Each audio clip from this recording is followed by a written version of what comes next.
Bridget Jones' Baby begins at the point in life where many people quietly panic. Bridget Jones is older now, more successful, and outwardly more put together than she used to be.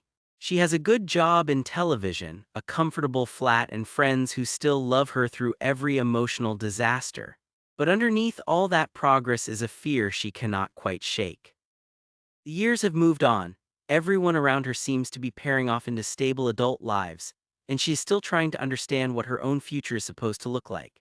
Then in one chaotic stretch of time she ends up sleeping with two different men, gets pregnant, and has no idea which one of them is the father. What follows is a romantic comedy built out of panic, hope, humiliation, and the strange way love can arrive when life has already become messy beyond control. The story opens with Bridget very much alive, but also very aware that she is no longer the chaotic young woman of the earlier films. She has reached a stage where her life should feel sorted, yet it does not. She goes to yet another family occasion and finds herself once again surrounded by people measuring adulthood through marriage, children, and calm domestic certainty. Even the old jokes about her being single have started to sound less playful and more like warnings. Daniel Cleaver has apparently died in a plane crash, and Mark Darcy is no longer part of Bridget's life in the way he once was. Their great love did not end in a fairy tale after all. It ended in the ordinary sadness of two people wanting different things. Bridget is now a television producer, and although her career is stronger, she still cannot shake the sense that something personal is missing. At a music festival, she allows herself one impulsive decision after another. She goes after first trying to say no, ends up camping despite being hilariously unsuited for it, and finds herself stuck outside her tent in the middle of the night. That is where she meets Jack Quant. Jack is handsome, wealthy, intelligent, and the sort of man whose confidence seems almost aggressively modern. He is smooth, playful, and emotionally direct in a way that catches Bridget completely off guard. Their flirtation happens fast, and because the whole festival feels like a brief escape from ordinary life, Bridget lets herself go with it. They spend the night together, and by morning it feels like one of those strange romantic accidents that might remain a story rather than turn into anything serious. Then Bridget returns to London and to reality. Almost immediately, reality becomes even more complicated when Mark Darcy re-enters her life. He and Bridget are no longer together, but the connection between them has clearly never disappeared. Mark is now separated from his wife, and when Bridget sees him again at a christening, all the old chemistry comes rushing back in that deeply inconvenient way only old love can manage. He is still reserved, still awkward, and still capable of making Bridget feel both safer and more flustered than almost anyone else. They end up talking honestly for the first time in a long while, and one thing leads to another. Bridget and Mark sleep together too. So within a very short period of time, Bridget has had an unexpected romantic encounter with Jack and then a sudden reunion with Mark. She does not think too hard about what either experience means right away because life moves on in the usual Bridget way, through work, embarrassment, and emotional avoidance. Then she discovers she is pregnant. That discovery hits like a full system failure. Bridget has spent so much of her life worrying that she might miss out on the standard milestones of adulthood that getting pregnant should feel like the answer to some long-delayed question. Instead, it opens a new crisis immediately because she cannot tell whether the father is Jack or Mark. The timing is too close, and Bridget is forced into the most Bridget Jones problem imaginable. She is going to have a baby, which is huge and life-changing. But before she can even process that joy or fear, she has to tell two very different men that one of them is about to become a father and she has no idea which one.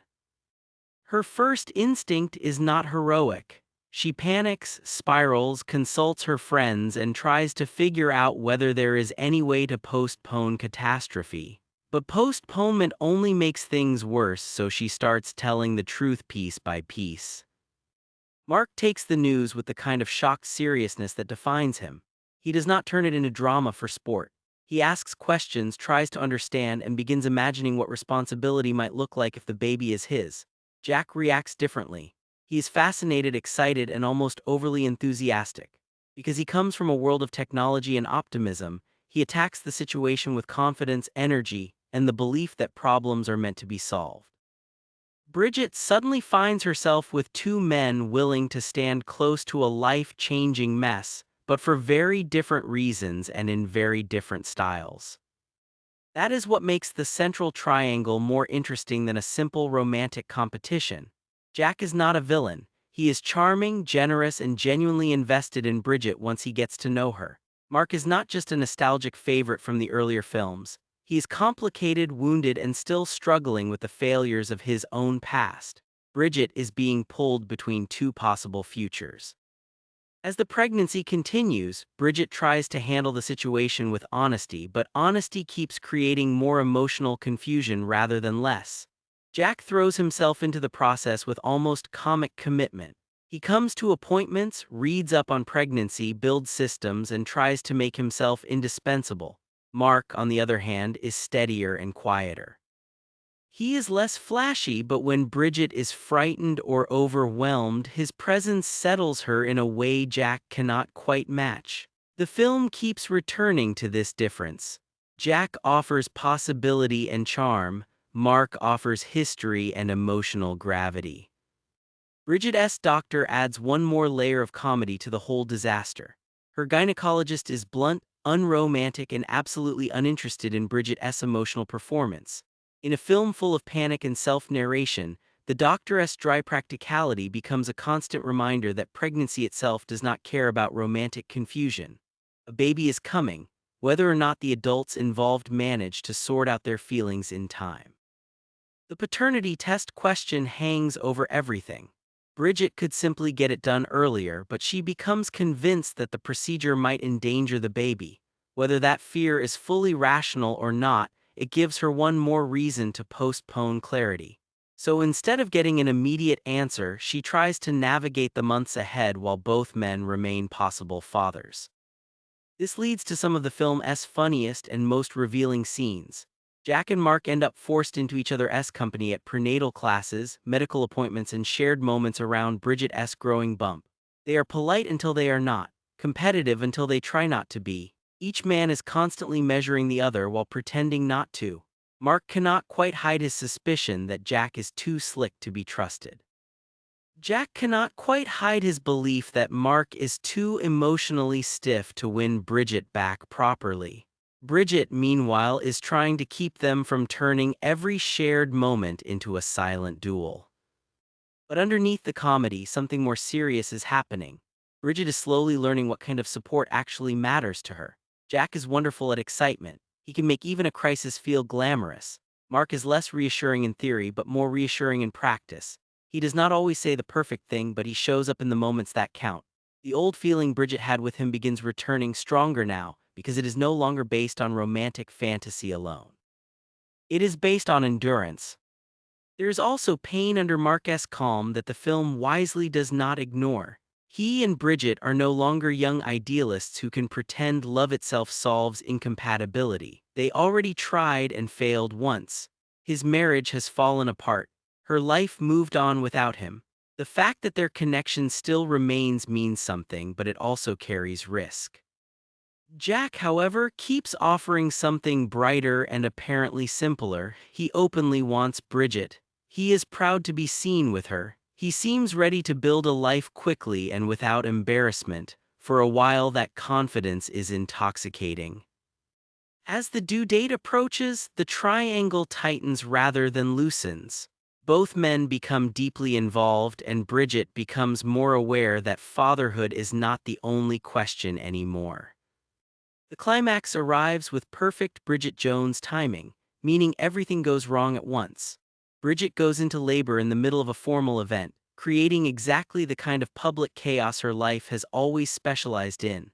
Mark and Jack both rush to her side, and whatever emotional rivalry has been simmering now gets pushed aside by the immediate reality of getting her to the hospital and through delivery.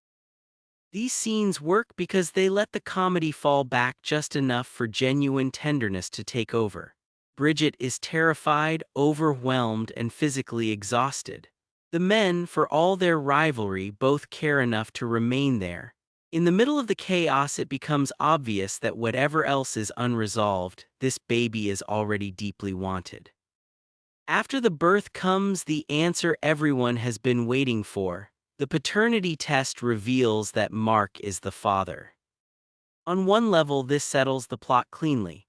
The central question of the pregnancy is finally answered, but the film is careful not to treat that answer as the only thing that matters. Mark being the father matters because Bridget still loves him, and because what exists between them has always had more depth than anything she could quite replace. The test does not create her feelings. It only removes the last excuse for pretending they are still uncertain. Jack, to his credit, handles the truth with grace. He is disappointed but not cruel. He cared about Bridget, and the film respects that by letting him leave with dignity rather than turning him into a resentful obstacle. The final movement jumps forward to show the outcome Bridget has been stumbling toward all along. Mark and Bridget marry, and not in some glossy, unreal way that erases who they are. The joy of the ending comes from how much of themselves they have had to survive in order to reach it.